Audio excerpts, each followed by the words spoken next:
Hey friends, welcome to a brand new reading vlog. So it's Friday night and just today I got this in the mail. So this is Time Watchers by Robbie Myles. So if you guys have been around a while, I reviewed Robbie's book from last year, which was called Don't Call It All, and it was a super cute adventure. It was kind of like a throwback homage to Goosebumps. So from what Robbie tells me, this is going to be a little bit different, but even just from the cover art, this book looks incredible. So I thought that we could have some fun doing a reading vlog together, spoiler free of course, and I'll let you guys know what my thoughts are. So we actually did a lot of things tonight. So it's Friday night, so we actually did a lot of the things tonight that we typically do on Saturdays, so I could have time to read this book this weekend, and of course I'll take you guys along for the ride. So this revolves around a group of kids. So we have Emmy, Sam, and Jack, and they're best friends, and it's Halloween, and they want to have like a movie marathon sleepover with all of the snacks and spooky movies. And so the whole thing, these kids love Halloween, so they want to do an all-nighter sleepover with popcorn, candy, pizza, and of course scary movies. And things start to kind of unravel. So one of the kids hears a voice calling out to him and he disappears. So it says here, when a voice calls out to Sam in the middle of the night, interrupting their big sleepover, Emmy and Jack wake up to find their friend missing and immediately embark on an adventure to find him. What they didn't realize is that the world isn't just full of popcorn, candy, pizza, and scary movies. It's filled with evil.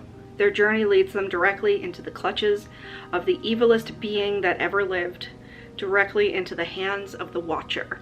So super excited to read this, and so we'll get this started tomorrow morning because I'm completely pooped tonight.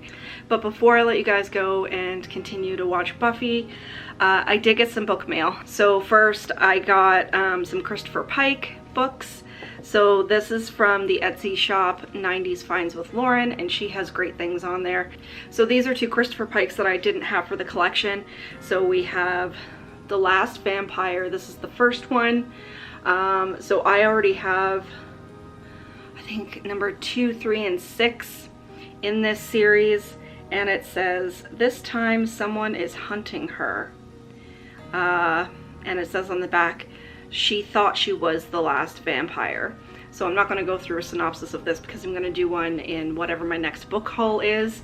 So there's this one, and I really like that the cover still has the embossing on it. The other one doesn't, but this is a first printing from May 1994. And I don't know about you guys, but when I was growing out, like, certain years stick out in my mind, and 1994 for me was a big year. Like, a lot of things happened. There were a lot of great movies and music and bands and all the things. So excited to have this one for the collection. And then the other Christopher Pike that I got is Last Act. So like I said, this one doesn't have the embossing on the cover, which is unfortunate, but this is one that I don't see around a whole lot. So I snapped it up when I could. And yeah, this is not a first printing.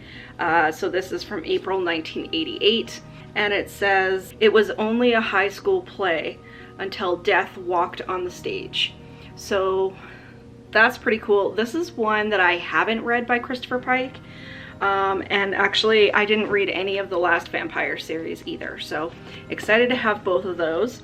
And then there's also a Spooksville in here as well. It says on here that it was $1. I definitely did not pay $1 for this. These vintage copies are getting quite expensive. So that's why I'm trying to get my hands on as many vintage copies as I can, because I was looking at a Nightmare haul the other day and it was like $45, like insane, totally insane. So this is a first printing from 1995. I haven't read any of the Spooksville series yet. Who was I watching? I think it was Shadyside Library I was watching, and they said that this series seems to be more geared towards sci-fi rather than horror, which is really interesting. because I don't think I've ever read any of Christopher Pike writing sci-fi, but this one says the path led to magic and danger. So this is Spooksville #1. So Spooksville #1, The Secret Path, and it says Adam didn't believe all the stories about Spooksville. So this is like about a town, kind of like Erie, Indiana, I think, that spooky things happen around there all the time.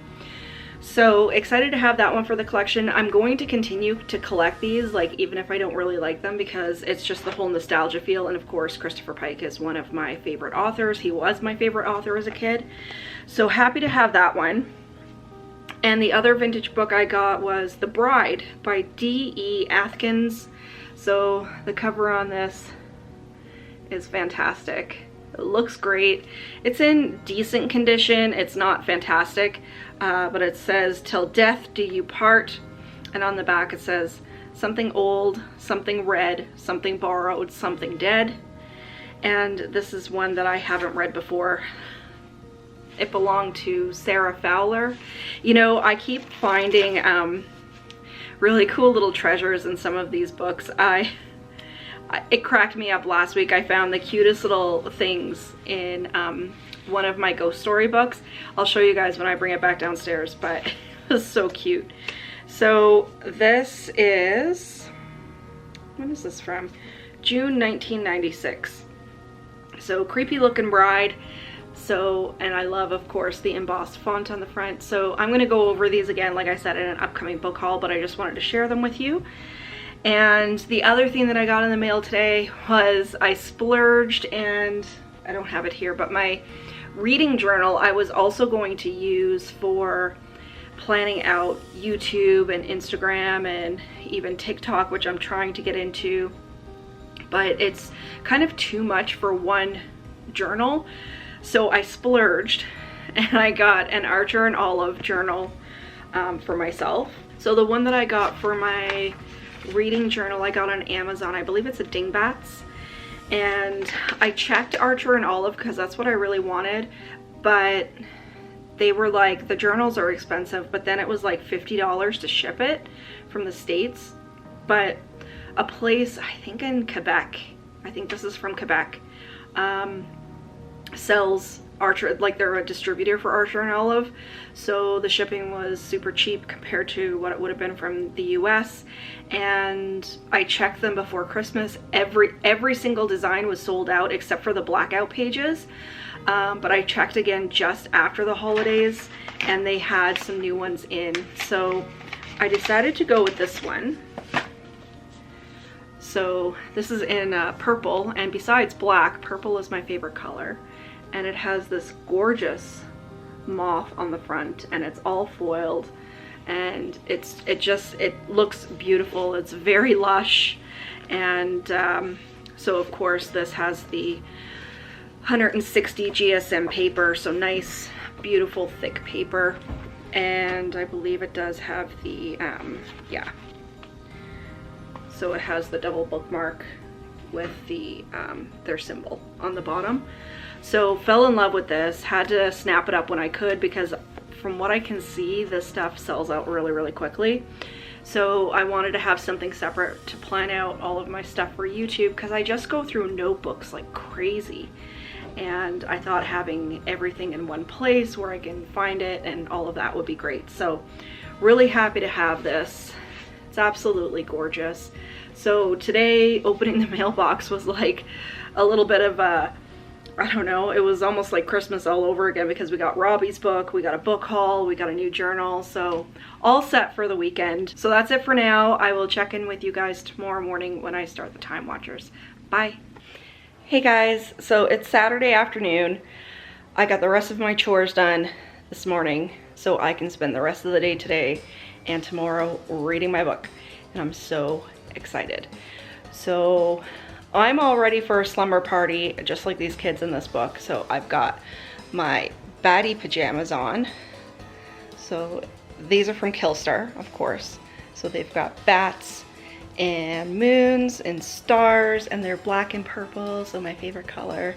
And I got my pillow, And I've got a snuggly blanket, and this morning we had to go out and do a few things. So we picked up my favorite treats, some of my favorite treats, so I can have a whole pajama party by myself and read this book. So let me show you what I picked up. So we've got our book here, of course, and I got a big bowl of Doritos in a spooky bowl. So it's just a bunch of Hocus Pocus bowl, and I've got a skull full of pop with a straw, and Mr. Big, and my favorite candy, the Sour Cherry Blasters by Sour Patch Kids. So all set here for a pajama party. I'm so excited. So I'm gonna settle in and read a little bit of this book and eat all of this junk food, and I'll check in with you guys a little bit later, and I promise I will eat something green later on. So I'll check in with you guys in a little bit and let you know how the book is. Alright guys, so I all of a sudden have read 100 pages of this book, and I flew through, and the book itself is only 265 pages anyway, so we're almost halfway through, and I gotta say, I don't even think I was expecting to read that much this afternoon, but it just hooked me in, and it's just been such a great little adventure that I had to finally say, okay, I'm 100 pages and I have to stop and do a clip. So I'll go through kind of little bit by little bit, but just overall, this is such a great middle grade book. It has everything that I'm looking for. It has nostalgia. It has Halloween, of course, as we can kind of see from the synopsis and from the front, and sleepovers and all of that sort of thing. So really, really enjoying this book so far. So, of course, like we know, Sam, Emmy, and Jack are best friends, and it's Halloween weekend, and it's just perfect because the book is outlined that October 30th falls on a Friday, so they're going to spend the whole weekend together and just be silly and have a whole Halloween extravaganza. So that, just from that, I was completely sucked into this. And I love the way that this is written because it really draws from the things that we used to do as kids when we got together, you know, telling scary stories and holding the flashlight up to your face and all of that, and telling a legend. So one of the kids tells the legend of the Watcher, which is the bad guy in this book that ends up kidnapping kids. And so it's kind of one of those stories where the legend is told and then it ends up almost coming true, and then Sam, as we know, gets taken by the Watcher, and the other two kids have to go rescue him. But getting back to the sleepover part, so we know that sleepovers were always the best. I know back in the 80s and 90s, it was always the best night or the best weekend because it was just acting silly, and the friendship between the three kids is very realistic. You know, they're carrying on and they're being silly and joking around and stuff like that. And there's always one kid, in this case it's Emmy, that's a little bit like she's always scared, and the two guys are always picking on her and stuff like that. But it's out of love, like they're not bullying her or anything like that. I know when I used to have sleepovers as a kid, there was always kind of that one kid that was either too scared to watch the whole movie, or like if we were watching a scary movie, or they would end up having to go home during the night because they were scared. So it was very reminiscent of that sort of thing. And there were a lot of Easter eggs in here. So there were hints of Goosebumps and Hocus Pocus, and even of things like Candyman, the legend of Candyman.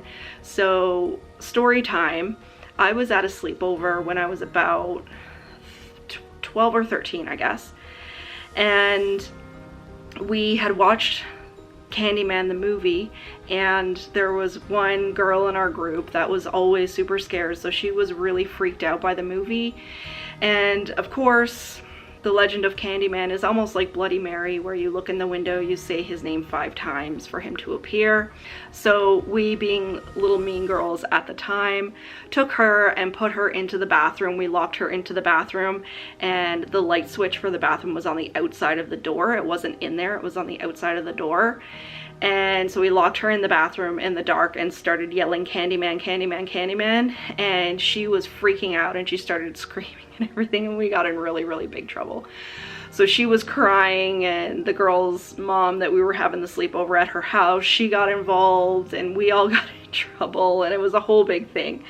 So I saw echoes of that sort of thing in here, and it was just really nostalgic to read this and think back on sleepovers and stuff like that we had as kids. And of course, with me growing up in a haunted house, I would tell the stories of the ghosts in the house, and even the ghosts in my parents' apartment that they lived in before we moved into the haunted Victorian.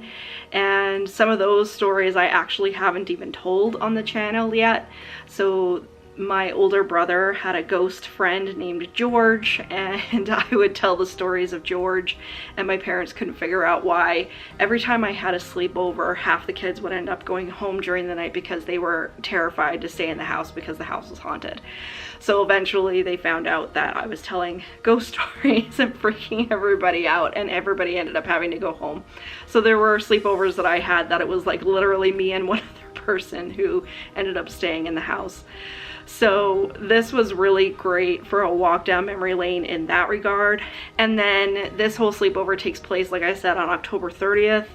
But Sam, one of the kids, is having a dream, and he's dreaming that they had just gone out trick-or-treating and brought all of their loot home, and they're dumping it out, and everybody's bragging about how much candy they got. And I remember we used to get so much candy as kids. Like, I don't understand Halloween now. Like, the kids are only allowed to visit a certain amount of houses, or like, we actually don't even hand out candy anymore, because we find, I think what's happening in our neighborhood is the kids only visit the houses of the people they know, or the people that they know have kids. And so there was literally, like, we would be fully decorated and kids would be running across our lawn because they didn't know us, or, you know, whatever was going on there. But I mean, we hit up every house possible when we were kids, and we had piles and piles and piles of candy. So hearing the story being told in Sam's dream that they dump out the candy and they've actually got to back up because it's covering the floor and the whole thing. I'll see if I can find some pictures to put in here of some of my Halloween costumes and stuff. But that whole sequence of the sleepover and everything just drew me in, and I was just reliving all of those memories as I was reading this story. And like I said, so Sam has told the legend of the Watcher, and now the Watcher has actually come for Sam.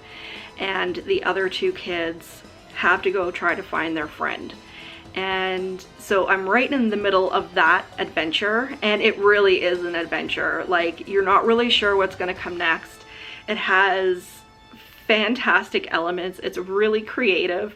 And like I said, there's hints of movies and stuff like that we used to watch in the 80s and 90s, even right down to Willy Wonka with one of them. You know, the schnozberries taste like schnozberries. And when you read this book, you'll know as soon as you read it what I'm talking about. So there's a lot of Easter eggs for people that are a little bit older that are reading this. But for actual kids and middle graders that are reading this story, it's an easy read and a quick read, but it's really, really adventurous. Like I said, there's tons of suspense, and there's a good level of ooey gooey. So we have the Watcher, like I said, who is the main antagonist in this book, and he sits in his cave, not on a throne of blood, but on a throne of clocks.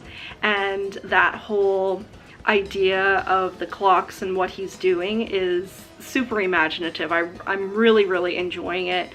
And like I said, any middle grader, any kid, or any kid at heart is really going to enjoy this. So I'm smack dab in the middle of that adventure. But for right now, I'm going to take a break from reading, and it's almost supper time. So I think we're going to do like an hors d'oeuvre kind of meat and cheese board, and it's almost movie time. So I'm going to spend some time with Matt, and we're going to have dinner. So I'll show you guys what we're going to make, and then I'll probably touch base with you guys in the morning, because like I said, we're coming up on movie time right now, and we're doing a rewatch of Harry Potter. So I'll see you guys in a bit. Okay, so we're setting up our little meat and cheese board here for movie night. So we got a baguette and some crackers. And I got this antipasto misto, so this has prosciutto, coppa di Parma, and Genoa salami. I also got this peppered salami. This is my favorite. And there's ham. I might throw a piece of ham into. Cheese. We've got cheddar.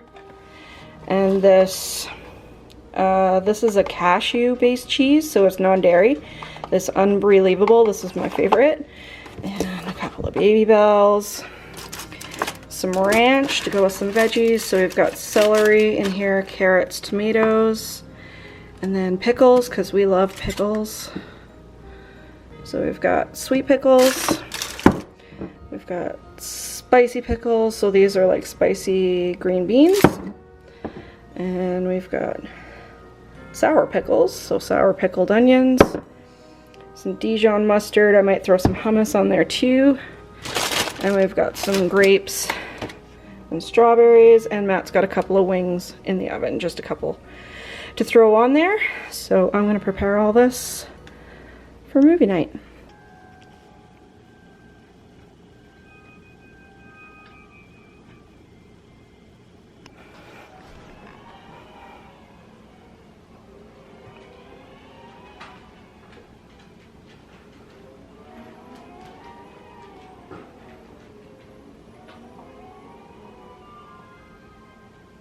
Hey guys, happy Sunday, and a lazy Sunday it is. So before I get into anything else, you're probably looking at me going, girl, you're looking a little extra greasy. So Sundays, I like to pamper myself a little bit. So I use a little bit of a hair mask. So this is not sponsored. I'm just showing you products that I really, really like. I'm sure you guys have heard of Function of Beauty before. They sponsor just about everybody here on YouTube, but they have really, really great products. So I use their hair mask a couple of times a month, and it's so amazing just for repairing hair, especially in the winter time. Here in Canada, it's super dry, and so I just use a little bit of the hair mask and leave it on for, you know, 20 minutes, half an hour, and then go get my shower. So this is one that matches my shampoo and conditioner, which I also get from them. So I get the Perfection scent, and I put it in, so the hair care is totally customizable. So I get it put in a medium scent so it's not too strong, and it smells so good. It smells like apples. Matt calls this alien blood because it's like this green slime. So in another half an hour or so, I'll go get my shower and use this, and then my hair will be all nice and nourished. And something else that I really like to use is this Festive Berry Sugar Scrub from the Body Shop. It's not like, it's kind of like a mixture between cranberry and pomegranate. To me, it smells so good, and so I like using that a couple of times a month. And then I have the matching body yogurt as well. I prefer the body yogurts over the body butters. I find they're not as greasy. So another half an hour or so, I'm gonna smell like a goddamn fruit salad, but that's okay with me.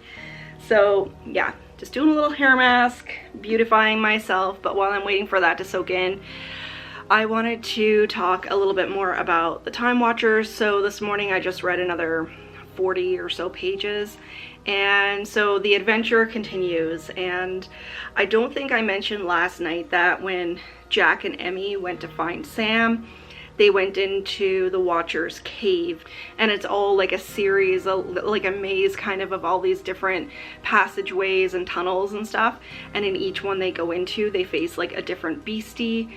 And so that adventure is really, really great, and now they're trying to figure out how to not only help Sam, but there's other kids that the Watcher has under his power as well. So the kids are trying to figure out how to help out everybody and not just Sam. So this book is a really great story about friendship, and when Jack and Emmy are facing the beasties in the different caves, if one of them like gets scared or they're not quite sure what to do, the other one is their biggest cheerleader, and they just stick together. And this is a fantastic story of friendship and just helping each other out. It's really, really great. I'm so enjoying this story so much. Like I said, there's a lot of suspense and there's a lot of adventure, so you're not really sure what's coming next. and you're just keeping going through the story. So we're getting back into a little bit more of the Halloween feels because, like I said, this takes place during Halloween weekend, and I've really been enjoying that aspect of the book too. So don't want to give too much away, but I'm pretty sure that I'm going to finish this afternoon or this evening, and I'll give you guys a wrap up once I'm completely done. But I don't want to spoil any of the adventure that's going on in here, but it's really, really good. It's written really well, and I'm enjoying every single aspect of it. So excited to finish this one up and find out how it ends. But before I go get my shower and pamper myself and everything, I wanted to show you guys my reading journal setup. So I thought it was just easier to incorporate this into a vlog style to show you the setup, and then each month I can take you through and show you my monthly setups. And what I'm finding, because this is kind of the first year that I've really taken journaling my books seriously, like I really like the setup in here and I really like the spreads, but I'm finding that some of the things that I thought I would like, I don't think I'm going to move forward with. So I think the setup is going to change quite drastically as we go through, which is going to be interesting to see, like, by the end of the year how the setup goes and how it kind of changes and evolves over time. So I'm going to take you guys through that. And there was another picture, I know I inserted some Halloween pictures here.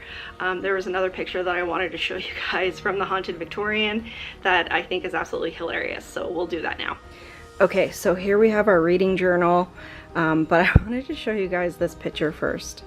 So this is a picture of me when I was a baby and my older brother, the Halloween that just after I was born. So I was about 3 months old here. And this picture was actually taken in front of the haunted staircase in the Haunted Victorian. So you can see the staircase behind there. Unfortunately, it's a little bit dark, but it's funny because I always say that this was the moment that I became a weirdo and obsessed with spooky things, because my mom was worried that I was going to see my brother dressed up as a vampire and be really, really scared, but apparently I was quite amused with the whole thing. So I thought that was a super cute picture, and I think it's hilarious that I was totally okay with my older brother dressed up as a monster here. And just to top it off, it was taken right in front of the staircase at the Haunted Victorian. So I'll see if I can dig out some more pictures too that can show you guys the house a little bit more as well. I was going through pictures last night, and it's just hilarious how dated everything is. It's so funny. So on to the reading journal. So I'm trying to do this one-handed because my tripod is not very stable the way I have it set up right now, but that's okay. So this is kind of the first page. So I have a yearly view here. And I really I got this out of like a junk journal book that's witchcraft inspired. And I really like the parchment brown here. It's just really rustic and I love it. It's very, very earthy. So I've got a little bit of washi tape as well. So kind of fooling around with the way I like to see things. And so like I said, just a yearly view. And these little stickers here are actually fingernail stickers that I got in a package one day with some books that I ordered. So I don't think I'm going to do a yearly view anymore because I'm just not using it. And this took a hell of a long time to put together, so not too sure if I'm going to be doing that again or not.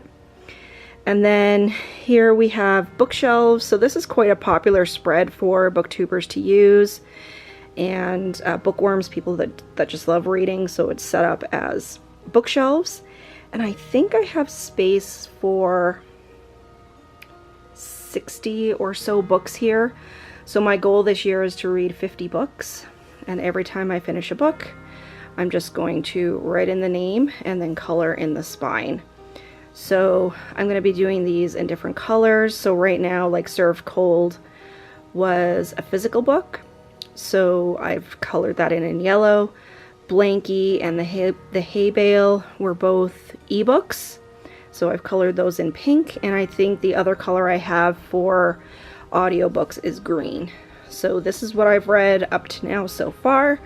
So I really like this spread. I think it's going to be great to see all of the spines be colored in as the year goes along. And I was just playing around with some floral stamps there. So next, so this one is also quite a popular spread to use. So it's just a different view of coloring in squares as you go along. So I've got up to 72 books here. Like I said, my goal is 50. And what I'm finding is that a lot of the paper, like here you can see this is like a celestial kind of pattern, but it's glossy. And I'm like, well, like I get it. Like I get it's for layering and stuff like that. But I think I'd rather just stick to the kind of papers that I can write directly on. If it's coated paper, it's not very easy to write on. So I actually had to put some black paper over it so I could write it in there. So here, I really love this sticker with the moon phases, so I have quite a few of those. And I like the darker aesthetic of this one. So here I have my goals, my reading goals for this year. So I have read 50 books. And then I have write more reviews. So this is kind of more for my Goodreads and now Storygraph. I've signed up on Storygraph as well. Sorry, my dog was going crazy there for a second. So yeah, normally on my Goodreads and stuff, unless I'm doing like a review for an arc that I specifically got from an author, I just gave the books a star rating and I didn't really do an actual review. So I want to get into writing more reviews for both Goodreads and Storygraph. And then next, number 3 is read more genres. So trying to read a little bit more outside of horror and thriller. Fantasy is one of my other really favorite genres. And then I have read more diversely, so making sure that I'm reading books from the LGBTQ authors, authors of color, etc. And then I have read more vintage books. So obviously I collect a lot of vintage books, but I'm still reading, the majority of what I'm reading is the newer books. So I want to read more vintage books this year. So the next spread is the one where I will put in, as I finish a book, I'll put in the cover. So I'll print out just a little thumbnail of the cover and do the star rating underneath. So eventually I'll have everything filled out. And this one is also quite popular. You can see here, I kind of messed up there a little bit, but still kind of getting used to the dot grid style notebook.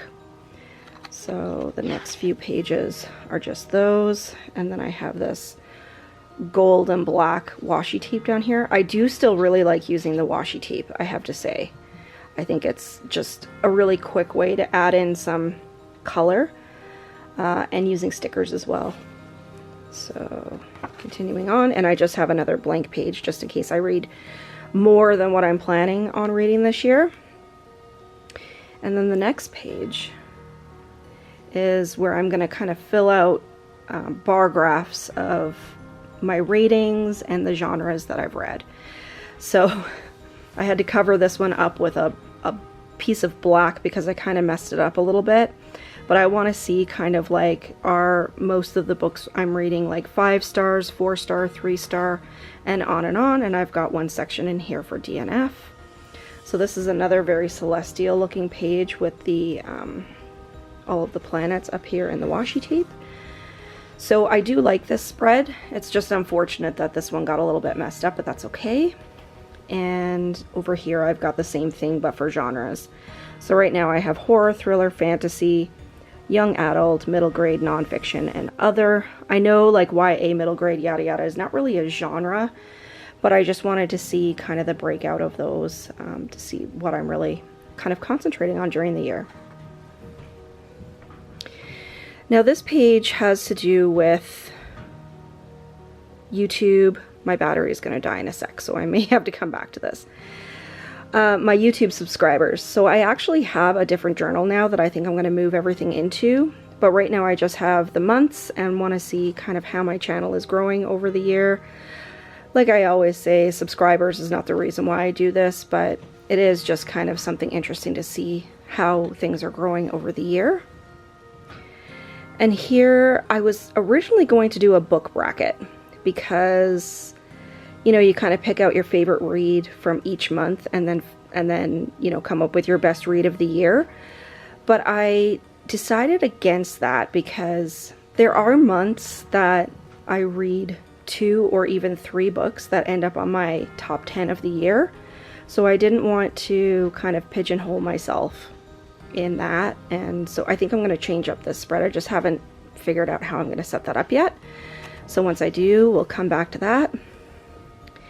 And then this spread is just a breakdown of the different reading mediums. So each month I have B for book, as in physical book, K for Kindle, and A for audiobook. So I can see how many of each I'm reading in a month. So I really like this spread. I was playing around with some stamps there again. And I've also got my Kanban board in here for YouTube as well, which, like I said, I think I'm going to move this. So if you don't know what a Kanban board is, basically it's like a planner. So you have plan, film, B-roll, and thumbnails, edit, post, and promote. So as I do each one of the videos, you have like a little just temporary sticky note, and you can move it along so you know exactly where each one of your videos is in the progress. So it's just a little bit of an organizational tool. So I really like how this one came out, and I think it's going to really help me keep on track with all of my videos. So then getting into January, again, I got this one out of this image out of a witch themed junk paper book, but it's shiny, which is the only thing I don't like about it, but it turned out pretty well, I think. The only thing I'm going to change with the monthly calendar is make it 2 pages going forward, because there's not much space to write in here. So I just put some extra stickers and stuff in there. So this is going to be the last month that you're going to see a TBR. So I'm actually going to get away from doing TBRs. I find that I'd like to try to see how I do as a mood reader. And instead of having my books scheduled in, just randomly pick one off a shelf. So this is going to be the last month that I do a TBR, but this is what I had planned out for January. And then of course, we already did a video on my most anticipated releases of the month. And then next, this page I think is going to be really good because I want to see how much money and how many books I'm purchasing each month. I do buy a lot of books, like most booktubers, but this is a great way to actually see it all broken out. And my camera battery died. So getting back to this page, yeah, so I've got a section in here for YouTube videos, but again, I'm going to move this over into my other journal, and I'm going to start doing these in pencil as well, because as you can see, I change my mind a lot on what I'm going to post when. And sometimes I'm just not in the mood for a certain video, so things change. So I'm going to start doing that in pencil. And this washi tape is really cute. It's kind of a celestial theme. I'm not really sure I like the pink, so we'll see how that goes. And then on this page, I've got all of the stuff that I should have been posting on Instagram. My goal is to make at least 1 Instagram post every day during the month. But for January, I just couldn't get ahead of schedule. So the only way that I can make a post every day is if I kind of get ahead of it and do all of my shooting and everything on the weekend. So hopefully that'll be starting next week. So again, I'm going to be moving that section over into my new journal. And down here, I'm trying to get into doing TikTok, but I'm old and it's a little bit advanced for me. So trying to get into it, trying to figure it all out, having a little bit of fun. So yeah, that'll be moving into the new journal. So this one will be strictly for reading going forward. And then just have a couple of notes pages so that I've decorated with a little bit of washi tape on the edges. So I like kind of the simplicity of these pages with just the washi tape. I might just use some stickers or stamps, or get a little bit of like tea stained paper or something that'll match this, because I really like this style. But having a lot of color is just not my style. So we'll see how that goes. And then at the end, I have books completed. So instead of doing TBRs, like I said, I'm not going to be doing TBRs anymore, I don't think. I'm just going to be trying to pick out some random books during the month and hoping that will prevent me from going into reading slumps. So just having a page for books completed, and there's no decoration on this one yet, but I will get to that as I, you know, kind of fill out the rest of the information for January. All my purchases and ratings and all of that kind of stuff. So that's pretty much it for the reading journal. So a little bit of decoration. It's not over the top, and as you can see, I'm not an artist. So a lot of the bullet journaling and reading journal channels on YouTube have they're really artistic people, and I'm not. So I think mine is really realistic, but it's for functionality more so than anything else, and I don't want to spend hours and hours and hours doing the setups. So that's just what works for me, so I thought I'd share it with you guys, and we'll fill that out together during the year. So that's all I have for right now. It's Sunday afternoon, so I'm gonna sign off and relax a little bit, get some more reading done, and I'll check in with you guys tomorrow morning. Bye guys. Hey guys, so I finally finished up this book. It is Tuesday afternoon, so I had to slow down over the last couple of days with my reading just because it's been so crazy with work. And I don't know if anybody else has problems with this, but I have really bad migraines when the barometric pressure changes, and we get Chinooks here in Calgary where we have huge temperature swings, and so I was just kind of down and out for the past couple of days. But finally finished up this book, and man, it was so good. It was so good. And right at the end, Halloween just kind of exploded in this book. I mean, you had witches and trolls and jack-o'-lanterns and the Time Watcher and these 3 kids on this incredible adventure. So what really stuck out to me specifically for this book, besides all of the Halloween, of course, which is why I wanted to read it in the first place, was just the amount of suspense with the kids and what they went through when they were trying to rescue their friend. And like I said, the Watcher had other kids in his cave and they were trying to figure everything out. And just the overwhelming love and the story of friendship in this book is fantastic. I mean, you don't have any bullying. These kids just care about each other so much, and that's really nostalgic for me from books that I read as a kid where, you know, there's no backbiting, there's no drama, there's nothing like that. And like I said, when somebody really started to get a little bit discouraged with whatever situation that it was that they were in, you know, they were each other's biggest fans and they just egged each other on, and you know, it was fantastic. So the story of friendship, the Halloween elements, especially at the end, like I said, the idea of the Time Watcher and the clocks, and you know, the nostalgia of the sleepover and Halloween as a kid and everything, it ticked all the boxes. Plus it was just written really, really well. So it's a fantastic book. I can't wait for this thing to come out and buy like my official finished copy. I mean, it's so fantastic, and Robbie's writing, even since last year, has come so far, and I am so excited to continue reading more books from him.